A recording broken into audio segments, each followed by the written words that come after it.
guys, so I love to bake with fresh herbs. I actually have one of our best sellers at Casa Gioia that's called the rosemary pecan shortbread, and I use fresh herbs. The only problem with them is that they don't stay fresh for too long.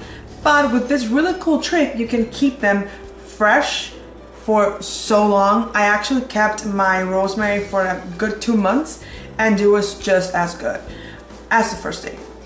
All you need is paper towel, a water bottle, not just like a little, and then some wrap paper. And you take your paper towel and your water bottle and you spray it generously because you want this to be very wet. Like so. Then you take your herbs, in this case I'm taking rosemary, and you roll it tight, very tight, in your paper towel. I do a little twist just because I like it. And then you go and you roll it again, but this time with your plastic wrap. Like so. And then I do my little twist just because I feel like it. And this is gonna be good for the longest time. You can do it with thyme, which I also use.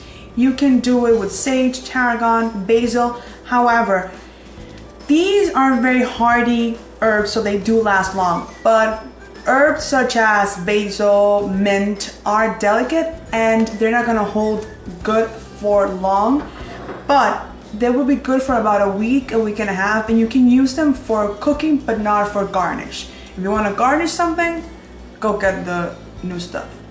But for baking purposes or cooking purposes, it's fantastic. Sometimes after like a month or so, you might find that your rosemary is something like this.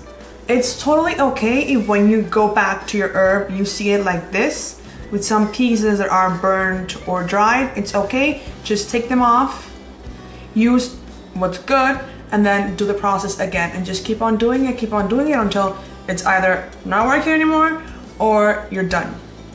I hope you enjoyed watching and don't forget to subscribe. See you next time.